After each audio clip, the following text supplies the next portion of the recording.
Good morning, welcome to NSN news. నేను మీ Balu సిర్నేని. NSN news ప్రేక్షకులకు, శ్రేయోభిలాషులకు తెలంగాణ ఆవిర్భావ దినోత్సవ శుభాకాంక్షలు.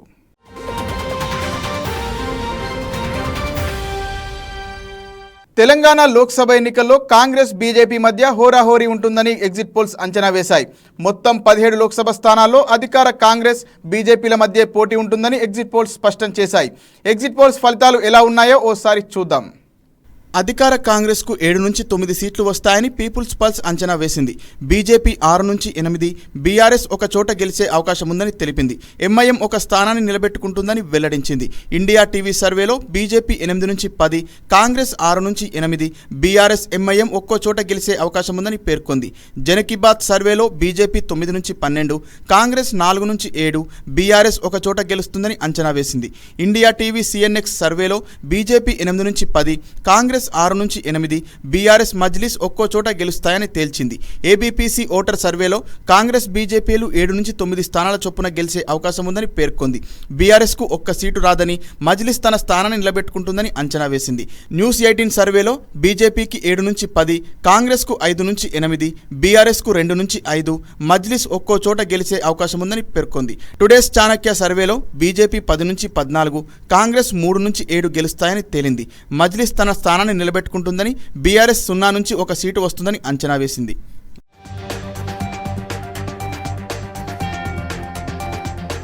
ఆంధ్రప్రదేశ్లో బీజేపీ, తెలుగుదేశం, జనసేన కూటమికే ఎగ్జిట్ పోల్స్ పట్టం కట్టాయి. ఈసారి ఎన్నికల్లో బంపర్ మెజారిటీతో కూటమి గెలవనున్నట్లు చెప్పాయి. కూటమి 17 నుంచి 20 స్థానాల్లో గెలవనున్నట్టు రైస్ సంస్థ అంచనా వేసింది. వైసీపీ 7 నుంచి 10 స్థానాల్లో విజయం సాధిస్తుందని చెప్పింది. పీపుల్స్ పల్స్ సంస్థ తెలుగుదేశం 13 నుంచి 15 స్థానాల్లో విజయం సాధిస్తుందని వెల్లడించింది. వైసీపీ 3 నుంచి 5, బీజేపీ 2 నుంచి 4, జనసేన 2 స్థానాలు వస్తాయని పేర్కొంది.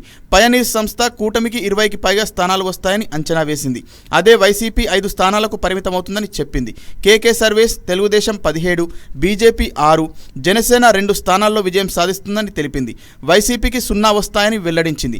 ఇండియా టీవీ తెలుగుదేశం 13 నుంచి 15 స్థానాల్లో జయకేతం ఎగరవేస్తుందని తెలిపింది. వైసీపీ 3 నుంచి 5 స్థానాల్లో గెలుస్తుందని చెప్పింది. జనసేన 2, బీజేపీ 4 నుంచి 6 స్థానాల్లో విజయం సాధిస్తాయని పేర్కొంది. సిఎన్ఎక్స్ సంస్థ తెలుగుదేశం 13 నుంచి 15 స్థానాల్లో విజయం సాధిస్తుందని అంచనా వేసింది. వైసీపీ 3 నుంచి 5, జనసేన 2, బీజేపీకి 4 నుంచి 6 స్థానాలు వస్తాయని వెల్లడించింది.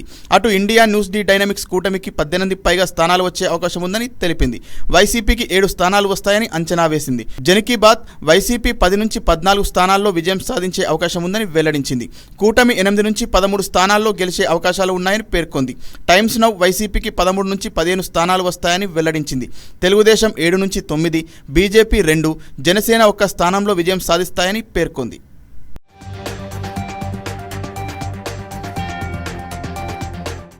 కాకతీయులను చంపిన సమ్మక్క సారక్క వైపే ఉంటానని సీఎం రేవంత్ రెడ్డి స్పష్టం చేశారు. రాజముద్ర నుంచి కాకతీయుల కళాతోరణం తొలగిస్తున్నారనే వార్తలు చక్కర్లు కొడుతున్న నేపథ్యంలో సీఎం చేసిన వ్యాఖ్యలు ప్రాధాన్యత సంచరించుకున్నాయి. కాకతీయుల కాలంలో ప్రతాపరుద్రుడితో పోరాడిన వీరవనితలు మేడారంలో కుంకుమ బర్ణెలుగా మారిన విషయం తెలిసిందే. రాష్ట్ర అవతరణ దినోత్సవం నేపథ్యంలో సీఎం రేవంత్ రెడ్డి మీడియాతో చిట్చాట్ నిర్వహించారు. ఈ సందర్భంగా రేవంత్ రెడ్డి కేసీఆర్పై విమర్శలు గుప్పించారు. కేసీఆర్ పాకిస్తాన్లా ఒక రోజు ముందే సంబరాలు నిర్వహించారన్నారు. రాష్ట్ర అవతరణ దినోత్సవంపై కేసీఆర్కు గౌరవం లేదని, అమరవీరులు అంటే కేసీఆర్కు ద్వేషమన్నారు. సెక్రటేరియట్ లోపల తెలంగాణ తల్లి విగ్రహం ఏర్పాటు చేస్తామని తెలిపారు సీఎం. 2015లో అమరవీరుల స్తూపం కట్టాలని తానే మొదటి డిమాండ్ చేసిన విషయాన్ని గుర్తు చేశారు. కేసీఆర్ ప్రభుత్వ హయాంలో నయీం కేసుపై చర్చ మొదలు కాలేదన్నారు. తమ ప్రభుత్వం మొదటి లక్ష్యం డ్రగ్స్ ఏరువేతేనని సీఎం రేవంత్ రెడ్డి స్పష్టం చేశారు. రాష్ట్ర అవతరణ దినోత్సవ వేడుకలకు బీఆర్ఎస్తో పాటు బీజేపీ నేతలకు ప్రత్యేక ఆహ్వానం పంపినట్లు సీఎం తెలిపారు.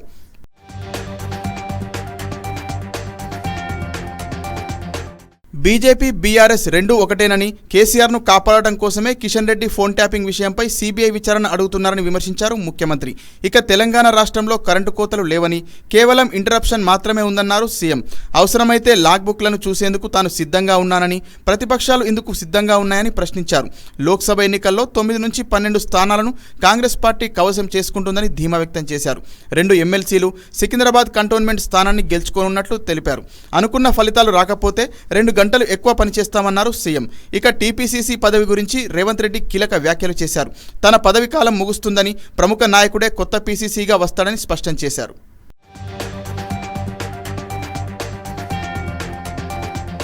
పాకిస్తాన్ ఆక్రమిత కాశ్మీర్ విదేశీ భూభాగమని పాక్ ప్రభుత్వం అంగీకరించింది.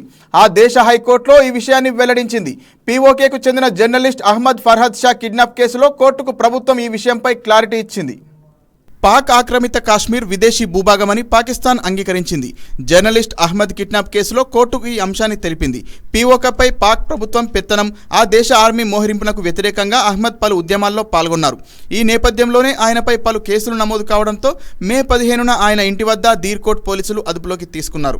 అయితే పాకిస్తాన్ ఇంటెలిజెన్స్ ఏజెన్సీ తన భర్తను కిడ్నాప్ చేసిందని ఆయన భార్య ఆరోపించింది.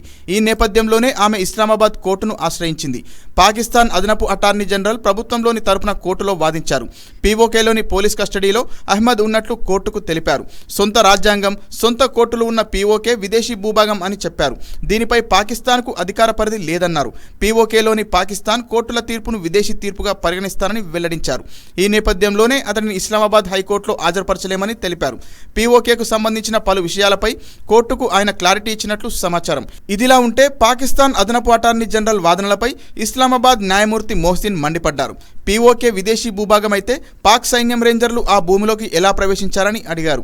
పాకిస్తాన్ గూఢచార సంస్థలు పీఓకేను బలవంతంగా అపహరించే పద్ధతిని కొనసాగిస్తున్నాయని న్యాయమూర్తి విమర్శిస్తున్నట్లు పాక్ మీడియా సంస్థలు పేర్కొన్నాయి.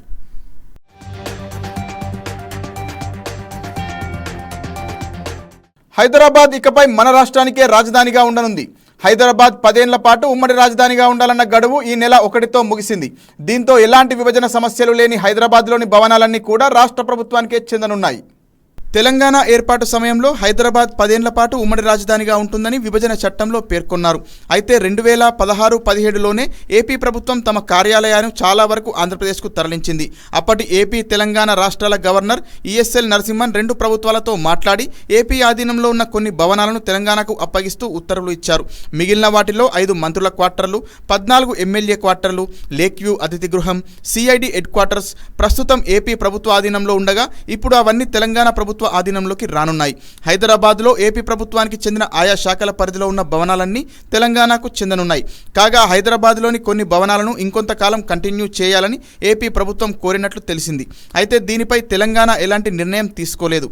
విభజన చట్టంలో చాలా అంశాలు పెండింగ్లో ఉన్నందున పునర్విభజన చట్టాన్ని సవరించి ఇంకొంతకాలం టైం ఇవ్వాలని ఏపీ కోరినట్లు తెలుస్తోంది.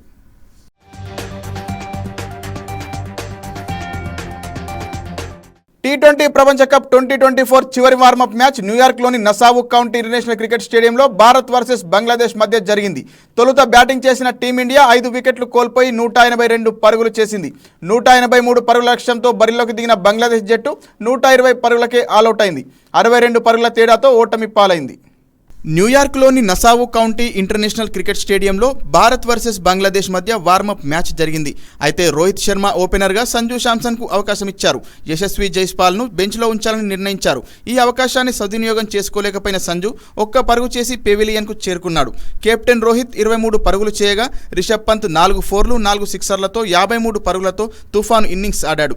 రిషబ్ పంత్ 53 పరుగుల ఇన్నింగ్స్ ఆడి రిటైర్ అయ్యాడు. మిడిల్ ఆర్డర్లో సూర్యకుమార్ యాదవ్ 31 పరుగులు, శివం దూబే 14 పరుగులు అందించారు. అయితే చివరికి హార్దిక్ పాండ్యా 23 బంతుల్లో 2 ఫోర్లు 4 సిక్సర్లతో 40 పరుగులు చేశాడు. బంగ్లాదేశ్లో మహేదీ హసన్, షోరిఫుల్ ఇస్లాం, మహమ్మదుల్లా, తన్వీర్ ఇస్లాం తలో వికెట్ తీశారు. 183 పరుగుల కిష్ట లక్ష్యాన్ని ఛేదించేందుకు వచ్చిన బంగ్లాదేశ్ ఆరంభంలోనే ఇబ్బంది పడింది. ఇన్నింగ్స్ మధ్యలో షకీబ్ అల్ హసన్ 28 పరుగులు, మహమ్మదుల్లా 40 పరుగులు చేసినా తమ జట్టును విజయానికి చేరువ చేయలేకపోయారు. భారత్ తరపున మహమ్మద్ సిరాజ్ 17 పరుగులిచ్చి 1 వికెట్, జస్ప్రీత్ బుమ్రా 12 పరుగులిచ్చి 1 వికెట్, హర్షదీప్ సింగ్ 12 పరుగులిచ్చి 2 వికెట్లు తీయగా చివరి ఓవర్లో శివం దూబే 2 వికెట్లు తీశారు. జూన్ 5న ఈ మైదానంలో ఐర్లాండ్తో భారత జట్టు తన తొలి మ్యాచ్ ఆడనుంది. కాగా ఆదివారం జూన్ 9 టోర్నమెంట్లో కీలక మ్యాచ్ భారత్ వర్సెస్ పాకిస్తాన్ మధ్య జరగనుంది.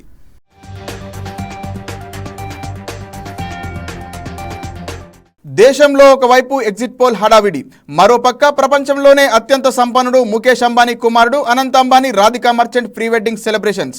ప్రస్తుతం జాతీయ మీడియాలో అంబానీ కుటుంబం ప్రీ వెడ్డింగ్ సెలబ్రేషన్స్ గురించి ఆసక్తికరమైన కథనాలు వెలువడుతున్నాయి. Anant Ambani pre wedding celebrations 1.0 గుజరాత్లోని జామ్నగర్లో జరిగింది. కార్యక్రమానికి ప్రపంచవ్యాప్తంగా ఉన్న సెలబ్రిటీలు విచ్చేశారు. మైక్రోసాఫ్ట్ సహ వ్యవస్థాపకుడు బిల్ గేట్స్ నుంచి మెటా చీఫ్ మార్క్ జుకర్బర్గ్ వరకు విచ్చేశారు. అప్పుడు రిహానా అతిథులకు ఎంటర్టైన్మెంట్ చేశారు. రిహానాకు భారీ మొత్తంలో డబ్బులు ముట్టాయని సోషల్ మీడియాలో పెద్ద ఎత్తున కథనాలు హల్చల్ చేశాయి. ప్రస్తుతం Anant Ambani, Radhika merchant pre wedding celebrations Italy నుంచి ఫ్రాన్స్కు వెళ్తున్న లగ్జరీ క్రూజ్లో జరుగుతున్నాయి. ఈ ప్రీ వెడ్డింగ్ సెలబ్రేషన్స్కు 800 మంది కంటే ఎక్కువ అతిథులకు ఆహ్వానం అందింది. బాలీవుడ్ నుంచి షారుఖ్ ఖాన్, ఆయన పిల్లలు రణబీర్ కపూర్, అలియా, రణ్వీర్ సింగ్, కరీనా కపూర్, కరిష్మా కపూర్, కరణ్ జోహార్, జాన్వీ కపూర్, సారా అలీ ఖాన్, అనన్య పాండేలు గెస్ట్ లిస్టులో ఉన్నారు. ఇటు సినీ తారలే కాకుండా క్రీడాకారులు, వ్యాపారవేత్తలు, కేవలం ఇండియా నుంచే కాకుండా ప్రపంచవ్యాప్తంగా ఉన్న సెలబ్రిటీలు అటెండ్ అవుతున్నారు. అయితే ఇప్పుడు అందరి మదిని తొలుస్తున్న అంశం అనంత్ ప్రీ వెడ్డింగ్ సెలబ్రేషన్స్లో ఎంటర్టైన్ చేసే ఆర్టిస్టులు ఎంత మొత్తం వసూలు చేస్తారో అన్న ఆసక్తి నెలకొంది. దీనికి సంబంధించి వివరాలు తెలుసుకుందాం. ఈ సెలబ్రేషన్లో కేటీ పెర్రీ పాల్గొంటున్న టాక్ వినిపిస్తుంది. ఇటలీ నుంచి ఫ్రాన్స్ వరకు విలాసవంతమైన క్రూజ్లో ఆమె అతిథులను ఎంటర్టైన్ చేస్తారు. ఆమెకు చెల్లించే మొత్తం సుమారు $40 మిలియన్, అంటే సుమారు 320 కోట్ల ఫీజు వసూలు చేస్తారని వినికిడి. అటు తర్వాత ఏకాన్ ఒకరు, ఆయన తన పాటలతో ఉర్రు తొలగిస్తాడు. ఆయన ఛార్జీ విషయానికి వస్తే $3 లక్షల నుంచి $4,99,000 వరకు ఉంటుంది. ఇండియన్ కరెన్సీ ప్రకారం చూస్తే 2 కోట్ల నుంచి 4 కోట్ల వరకు ఉంటుంది.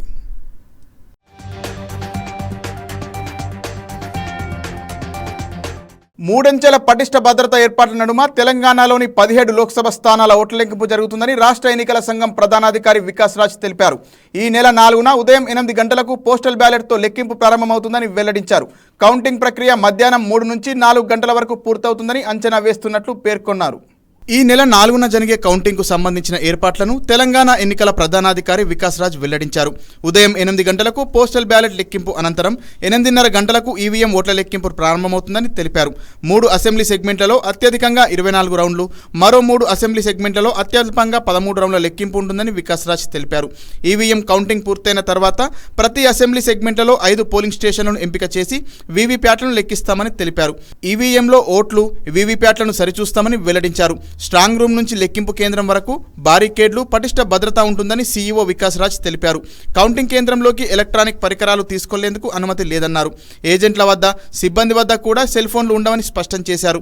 ఈ నెల 5న నల్గొండ, వరంగల్, ఖమ్మం, పట్టభద్రుల ఎమ్మెల్సీ ఉప ఎన్నిక లెక్కింపునకు సంబంధించి కూడా పటిష్ట ఏర్పాట్లు చేసినట్లు తెలిపారు CEO Vikas Raj.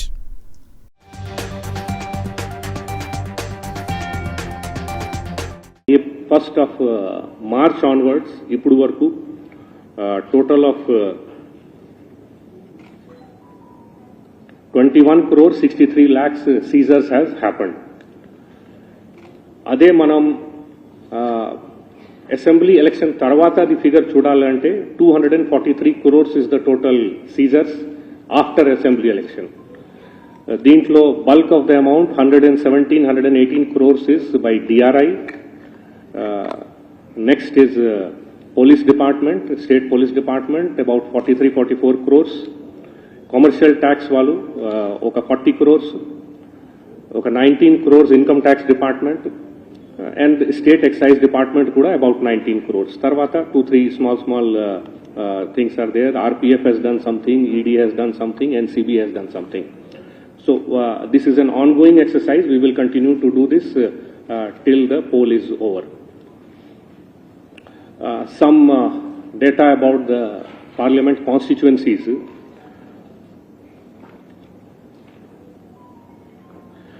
Two constituencies are within one district. 4 constituencies are spreading over 2 districts. 6 constituencies are spreading over 3 districts. 4 constituencies are spread over 4 districts, and 1 constituency is spread over 5 districts. The smallest constituency in terms of area is Hyderabad. The largest in terms of area is Adilabad. The smallest constituency in terms of number of electorate is Mahbubabad, and the largest is Malkajgiri. Coming to Model Code of Conduct. Of course, Model Code of Conduct is a huge subject. This is the total volume of Model Code of Conduct. So I would request all the political parties to and the candidates to go through that so that they. పెద్ద హనుమాన్ జయంతి సందర్భంగా హనుమాన్ మాలదారులు కొండగట్టుకు పోటెత్తారు. లక్షలాదిగా తరలివచ్చిన భక్తులతో కొండగట్టు అంజన్న దేవస్థానం కిటకిటలాడింది. హనుమాన్ దీక్ష విరమణ కోసం రాష్ట్ర నలుమూలల నుంచి భక్తులు తండోపతండాలుగా తరలి రావడంతో కొండగట్టు ఆలయం కిక్కిరిసింది. ఇదిలా ఉండగా కొండగట్టుకు వచ్చిన భక్తులకు వసతులు లేక చుక్కలు చూశారు. స్నానాలు, తాగేందుకు నీరు లేక తీవ్ర ఇక్కట్లు పడ్డారు. వేలాదిగా వాహనాలు రావడంతో పార్కింగ్కు స్థలం లేక నానా అవస్థలు ఎదుర్కొన్నారు. లక్షలాదిగా వచ్చిన భక్తులతో ఆలయ పరిసరాలన్నీ అధ్వానంగా తయారయ్యాయి. దుర్వాసన భరించలేక భక్తులు ఇబ్బందులు పడ్డారు.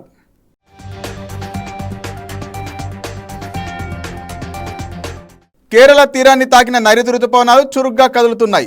కేరళలోని మిగిలిన ప్రాంతాల్లో, తమిళనాడులోని మరికొన్ని ప్రాంతాల్లోకి అవి ప్రవేశించాయి. అలాగే ఏపీలోని రాయలసీమ, కర్ణాటకలోని కొన్ని ప్రాంతాలలో నైరుతి రుతుపవనాలు ప్రవేశించడానికి పరిస్థితులు అనుకూలంగా ఉన్నాయని వాతావరణ శాఖ అధికారులు తెలిపారు. దీంతో ఆంధ్రప్రదేశ్లో వర్షాలు కురిసే అవకాశం ఉందని చెప్పారు. నేటి నుంచి 4 రోజుల పాటు వర్షాలు కురుస్తాయని, పలు జిల్లాల్లో పొడి వాతావరణం, వడగాళ్లు కూడా వీచే అవకాశం ఉందని తెలిపారు.